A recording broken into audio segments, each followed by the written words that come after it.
चन्द्रलेखेव वर्धिष्णुर्विश्ववन्दिता रामसूनो शिवस्यैषा पुत्रा भद्राय राजते।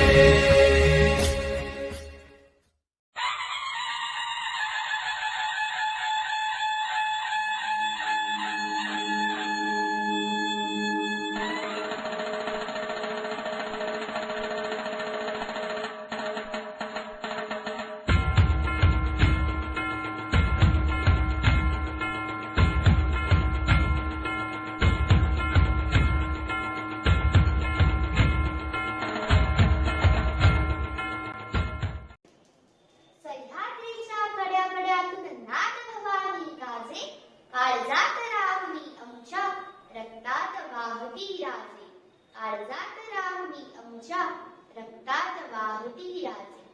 स्वागतम सुस्वागतम सहर्ष स्वागतम।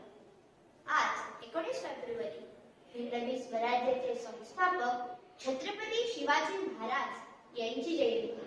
हिंदवी स्वराज्य किंवा हिंदू राज्य या शब्दामध्ये शिवरायांनी स्वतःच्या सामर्थ्याने एक वेगळाच अर्थ भरला आहे। म्हणूनच प्रत्येक हिंदूंच्या हृदय सिंहासनावरील शिवरायांचे स्थान अढळ आहे आणि ते राहणारच आहे। शिवरायांनी केलेल्या महान कार्यातून प्रेरणा घेण्यासाठी आज आपण हा कार्यक्रम घेत आहोत। आजच्या या कार्यक्रमाचे प्रास्ताविक सादर करण्यासाठी मी भारतबेट टीचर यांना आमंत्रित करते। छत्रपती शिवाजी महाराज हे महाराष्ट्रातीलच नव्हे तर अखिल भारतातील प्रत्येकाचे स्फूर्तिदायी दैवत, चतुर, मुत्सद्दी, पराक्रमी, आघाडीवर राहून लढणारा लोकहित दक्ष राजा। लखलख चमचम तळपत होती शिवबाची तलवार, स्वराज्याला घडविणारे तेच खरे शिल्पकार। शिवाजी महाराज अनेक गुणांचे मूर्तरूप होते। त्यांनी पारतंत्र्यातून स्वातंत्र्याकडे जाण्यासाठी प्रेरणा मिळावी या प्रकारे आपले चरित्र घडवले आणि फार मोठा आदर्श निर्माण केला। कोणत्याही कार्याची आरंभ हा लहान कार्यापासून होऊन नंतर त्या कार्याची व्याप्ती वाढत जाते। शिवरायांनी लहानपणीच रायरेश्वराची प्रतिज्ञा घेऊन स्वराज्य स्थापनेची मुहूर्तमेढ रोवली। त्यांच्या सुस्पष्ट ध्येय, त्याप्रती समर्पण, सकारात्मकता, जिद्द, नाविन्याचा ध्यास, इच्छाशक्ती, धाडस, नियोजन, नेतृत्व, ज्ञान, दृढनिश्चय व व्यवस्थापन याद्वारे जगाला दाखवून दिले। शिवराय स्वाभिमानी, धर्माभिमानी, देशाभिमानी होते। मात्र स्वधर्मा इतकाच इतर धर्माबद्दल आदर त्यांच्या मनात असे। शेकडो वर्ष परकीय हुकुमतीखाली स्वराज्याची परिभाषा विसरून चैतन्यहीन जीवन जगणाऱ्या समाजामध्ये त्यांनी स्वाभिमान, देशाभिमान जागवून स्वराज्य निर्मितीकरता प्रेरित केले। तसेच मुघलांसह आदिलशाही, निजामशाही, कुतुबशाही या शाही घराण्यांना जेरबंद केले। शिवरायांचे दैदिप्यमान चरित्र हे दीपस्तंभाप्रमाणे मार्गदर्शक आहे। त्यांच्याच प्रेरणेने उत्तमोत्तम कार्य करीत व्यक्तिगत प्रगती करत असताना आपल्याला सामाजिक कर्तव्याचेही पालन करायचे आहे। चला तर मग शिवरायांचे आदर्श अंगीकारून आपापल्या कार्यक्षेत्रात उत्तुंग भरारी घेत आपले सामाजिक उत्तरदायित्वही निभूया। आजच्या या दिनी महाराजांना हीच खरी आदरांजली ठरेल। जय शिवाजी, जय महाराष्ट्र। धन्यवाद टीचर। आदिलशाही, निजामशाही आणि मुघल सत्ता यांच्या विरोधात शिवरायांना लढावे लागले होते। स्वराज्यावर आलेल्या प्रत्येक संकटाला अत्यंत धैर्याने तोंड देण्यास महाराज यशस्वी ठरले। अफजल खानाचा वध, शाहिस्तेखानाची बोटे छाटणे या प्रसंगातील त्यांचे धाडस व पराक्रम दिसून येतो। पुरंदरचा तह, दिल्लीतील औरंगजेब भेट व त्यातून सुटका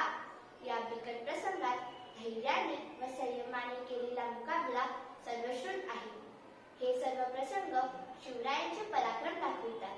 या प्रत्येक प्रसंगी मावळे त्यांच्या सोबत होते. लाडक्या शिवरायांसाठी आणि स्वराज्यासाठी प्रसंगी त्यांनी आपल्या प्राणांचीही आहुती दिली. त्यामुळे महाराजांना योग्य साथीदारांच्या सोबतीमुळे स्वराज्याची निर्मिती करणे शक्य झाले. अशाच काही स्वराज्याच्या शिलेदारांची माहिती घेऊन आपल्या समोर येत आहे वर्ग 6 चे विद्यार्थी. आले आले गणी मखिंडित चौताळून आले, झाले झाले सज्ज मराठे सरसावून भाले. संख्या दुप्पट रिपुची परिते निकराने लढती, हर हर गर्जुनी समर रंगणी तुटोनिया पडती. खडगाचे खणखणाट त्यामध्ये शर सणसण येती, मारण मरणा वीण नेण ते वीर रणी रंगती.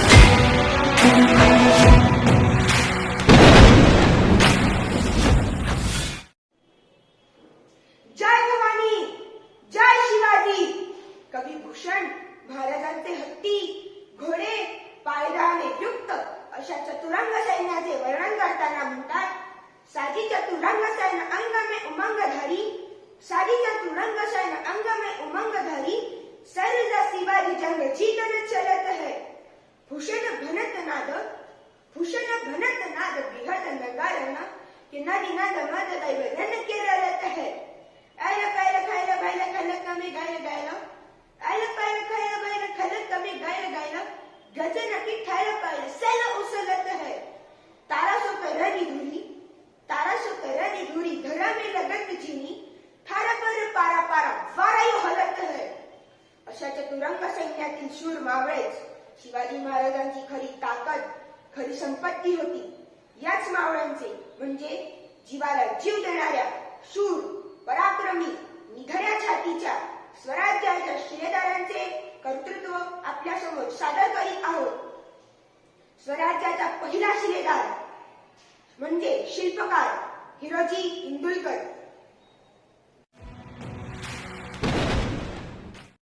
स्वराज्याचे वास्तुविशारद, आपल्या कौशल्याने अभेद्य, ताकदवान आणि भव्य अशी स्वराज्याची राजधानी घडवणारे हिरोजी इंदुलकर. सुरतेच्या स्वारीवर निघण्याआधी महाराजांनी हिरोजींच्या हाती मोहरा दिल्या आणि राज्यस्वारीवर निघून गेले. सन 1656 हिरोजींनी किल्ले रायगडाच्या बांधणीचा श्री गणेशा केला. जवळजवळ 14 वर्षे रायगडाचे बांधकाम चालले. इतकी वर्षे का लागलीत रायगडाच्या बांधकामाला, असा प्रश्न सर्वांनाच पडतो.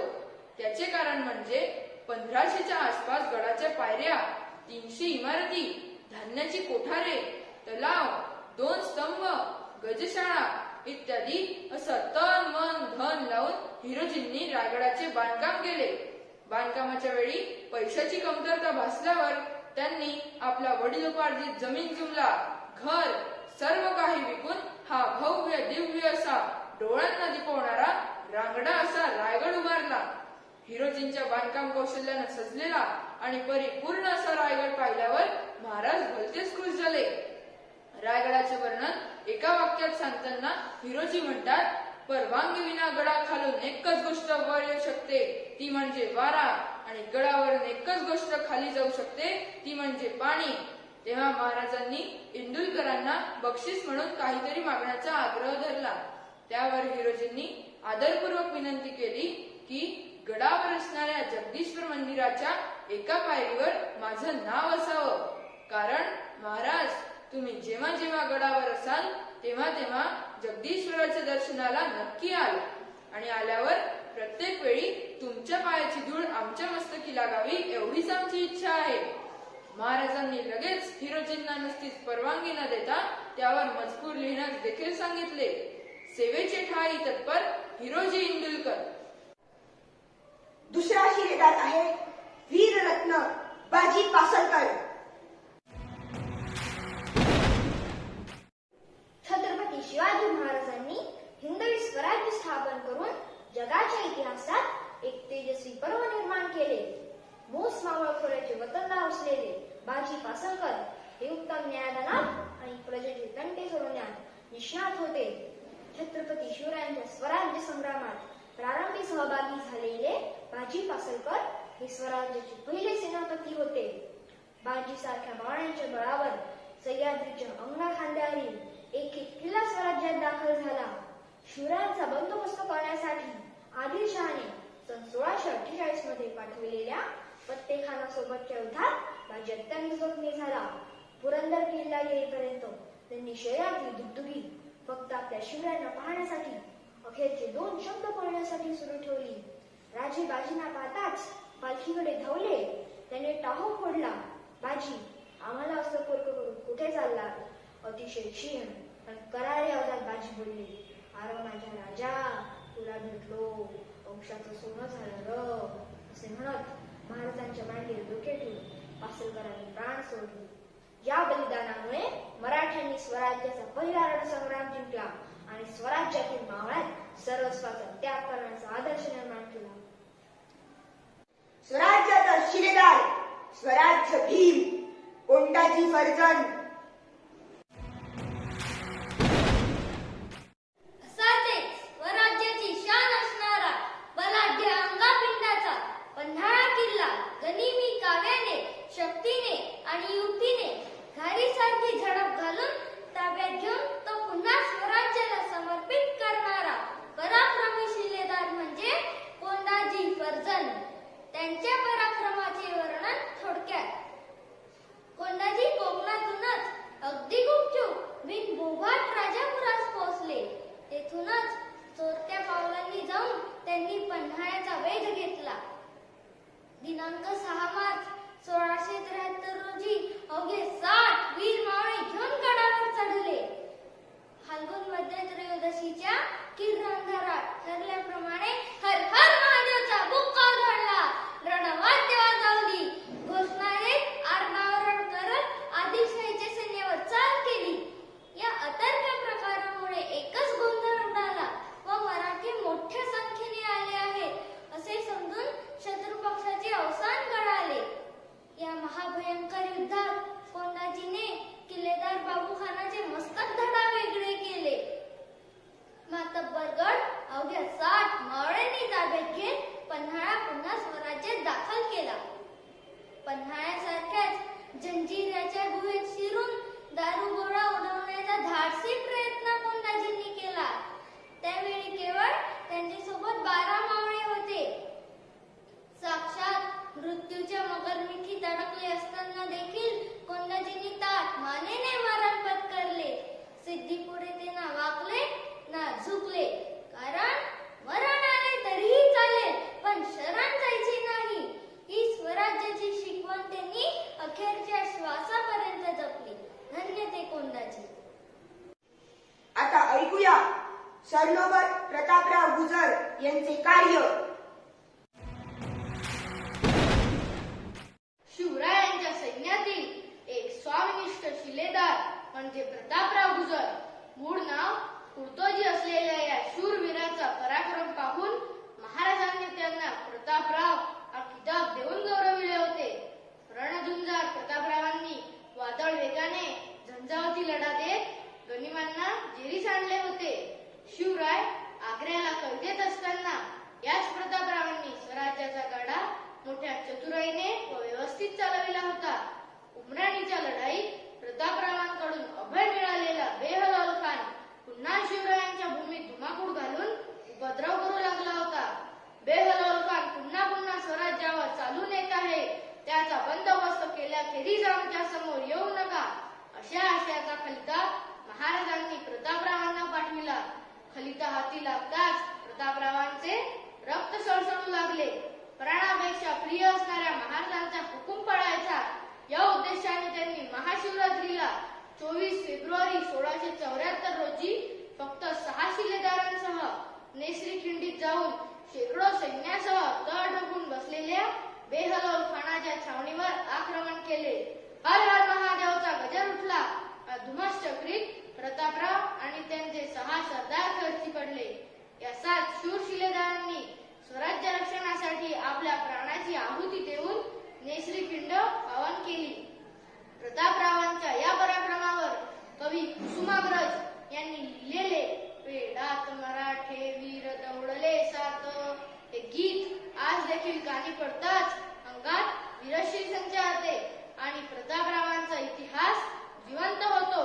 त्यांच्या या बलिदानामुळे शूर मावळ्यांच्या शौर्याला एक नवं परिमाण लावलं होतं. त्यांच्या या पराक्रमाला एक नवं कोंदण मिळालं होतं. निष्ठावंत मुस्लिम सरदार देखील स्वराज्याचे शिलेदार होते. ऐकूया थोडक्यात. शिवाजी महाराजांनी स्वराज्याचे स्वप्न पाहताना विशिष्ट समाज नजरेसमोर न ठेवता फक्त हिंदवी स्वराज्य स्थापन करणे हेच त्यांचे ध्येय होतं. स्वराज्याच्या निर्मितीसाठी त्यांनी रयतेतून गुणीजनांचा शोध घेतला, माणसे जोडली व ती घडवली. जीवाला जीव देणारे अनेक निष्ठावंत मुस्लिम सरदार देखील त्यांच्या या कार्यात सहभागी झाले. सिद्दी इब्राहिम महाराजांचे अंगरक्षक होते. अफजल खान भेटीच्या वेळी ते सोबत होते. 1675 मध्ये फोंडाचा किल्ला यांनी सुरुंग लावून जिंकला होता. तेव्हा महाराजांनी त्यांची फोंडाच्या किल्लेदारपदी नेमणूक केली. मदारी मेहता या विश्वासू सेवकाने 1666च्या आग्र्याच्या सुटकेप्रसंगी प्राण धोक्यात घालून राजांना मदत केली. अशा निष्ठावंत सेवकास राजाने उच्च पद देऊ केले. तेव्हा त्याने विनम्रपणे नकार दिला आणि सिंहासनावरची चादर बदलण्याचे काम मागून घेतले. दौलत खान दर्यासाहेब हे शिवरायांचे आरमाराचे पहिले सुभेदार होते. जंजिऱ्याची मोहीम, कोकण किनारपट्टीचे संरक्षण तसेच जगज्जेत्या इंग्रजांना समुद्री युद्धात अनेक वेळा त्यांनी पराभवाची धूळ चारली होती. तोफखाना हे तर लष्कराचे प्रमुख होते. इब्राहिम खान हे या तोफखान्याचे प्रमुख होते. डोंगरी किल्ल्यांच्या लढाईमध्ये ते तोफखान्याची जबाबदारी चोखपणे पार पाडत असत. सिद्दीहिरा हे घोडदळात सेनापती होते. 1660 मध्ये पन्हाळगडाच्या वेढ्यातून महाराजांची सुटका करण्यास सिद्दीलालने शर्थीने लढा दिला. तसेच उमराणी जवळ प्रतापरावांसोबत बेलोल खानाशी लढून त्याला शरण येण्यास भाग पाडले. असे एक ना अनेक बार धर्मीय निष्ठावंत सरदार महाराजांच्या सेवेत होते. आता आहे हेर कौस्तुभ बहिर्जी नाईक. शत्रूच्या गोटात जाऊन आपल्या शब्दांनी समोरच्याच्या काळजाचा वेध घेत नकळत त्यांच्याकडून हवी ती माहिती काढून घेण्याचे असामान्य कसा बसणारा महाराजांचा तिसरा डोळा म्हणजे गुप्तहेर प्रमुख बहिर्जी नाईक. शिवबाने मंदिरात शपथ घेतल्यापासून ते महाराजांच्या निधनापर्यंतचा साक्षीदार म्हणजे बहिर्जी नाईक. ते कुठलेही वेषांतर करण्यात पटाईत होते. त्यांनी विविध प्रांतात 3 ते 4 हजार गुप्तहेर अगदी हुशारीने पेरले होते. स्वराज्याच्या सर्वच मोहिमात नाईकांच्या गुप्तहेर खात्याचा बहुमोल वाटा होता. त्यांनी गुप्तहेर खात्याची एक सांकेतिक भाषा तयार केली होती जी फक्त त्यांच्या गुप्तहेरांना माहीत असे. हेर असल्याचा संशय जरी आला तरी कत्तल करणारे विजापूरचे आदिलशहा व दिल्लीचे बादशहा देखील नाईकांना ओळखून जेरबंद करू शकले नव्हते. अफजल खानाच्या भेटीपूर्वीच खानाचा हेतू राजास जीवे मारण्याचा आहे व प्रत्यक्ष भेटीच्या वेळी खानाने चिलखत घातले नसल्याची तसेच सय्यद बंडा धोकादायक असल्याची माहिती बहिर्जीनेच महाराजांपर्यंत वेळेत व अचूक पोहोचवली होती. त्या काळात तंत्रज्ञानाची साथ नसतानाही त्यांच्या गुप्तहेरांनी माहिती व भौगोलिक ज्ञान अचूक कसे मिळवले, ती माहिती योग्य वेळी इच्छित व्यक्तींपर्यंत कशी पोहोचवली असेल, हे एक न उलगडणारे कोडेच. स्वराज्याच्या या शिलेदारांना आमचा मानाचा मुद्रा. धन्य ते शिवराय, धन्य त्यांचे ते मावळे. Now friends, I would like to invite my friend Piyush Kare to express his views about Shivaji Maharaj, who is the pride of our nation. Respected teachers and all my dear friends, we have heard many stories about the long and proud history, but today I am going to talk about the legendary Chhatrapati Shivaji Maharaj. Indians have gone through the worst phase during Mughal invasion. People from our country were highly demoralized. That time they had no vigor to retaliate against Mughals. When our country was under Mughal rule in 17th century, a great leader, the warrior Chhatrapati Shivaji Maharaj, who was the son of great mother Jijamata Shahaji Bhosle. Shivaji Maharaj, who was a great inspiration for all of us. The son was named after the local Britishman. Shahaji Bhosle was a top general in Adil Shahi Sultanate. That is why he was always away in Shivaji Maharaj childhood. So his two role models while he was growing up were Mother Jijabai and Guru Dadoji Konde. Dadoji Konde taught him warfare and administration, while his mother taught him religious scriptures and so the feast of Swarajya. We all know 19 February is celebrated as Shiv Jayanti. We all celebrate this day with great vigor and fervor. But is it sufficient? Is there something more we especially all the students should think about? What are the lessons we should learn from the life of the great king Chhatrapati Shivaji Maharaj? We should get an inspiration from him because there is a lot to learn from his life. The various management and life skills that are essential for growth in material, spiritual and social life. What are the lessons to be learned? The first one is respect our own culture and local languages. It makes communication easier with every segment of society. That helps to grow socially, economically. Secondly, be alert, aware. He has shown how to develop a team with right knowledge, skills, with a purpose. When Marathas were scattered, he turned them into an organized force which was united by single objective, Swarajya. That's why 7 Marathas could fight against thousands of enemies without fearing for their lives. Next is be innovative, creative and think with open mind, with big vision to overcome challenges. When he found that his enemy was afraid to fight in adverse condition of Konkan region, he converted this threat into an opportunity for building naval force and build forts along coastline. That helped him to win over strong army of Mughals. He fought for Swarajya during his entire life. He was people's king. He always cared for his subjects. That's why he was known as Janta Raja. The most important lesson is respect. We always found that Maratha army captured many forts and towns, but all the women were sent back safe with their honor. It shows the uniqueness of Maratha army. We can also learn from his life. One is to be humble when he is on the path of the success. These are few life lessons from Chhatrapati Shivaji Maharaj. We should inculcate in our life. I would like to pay a humble tribute to a great king, Chhatrapati Shivaji Maharaj. Thank you. आपल्या मधुर आवाजाने संपूर्ण संगीत विश्वावर राज्य करणाऱ्या भारतरत्न लता मंगेशकर आज आपल्यात नाही. लता दीदींनी शेकडो गाणी गायली. त्यापैकी एक म्हणजे स्वातंत्र्यवीर सावरकर लिखित प्रभू शिवाजी राजा या अजरामर गीताने आजच्या कार्यक्रमाची सांगता करते.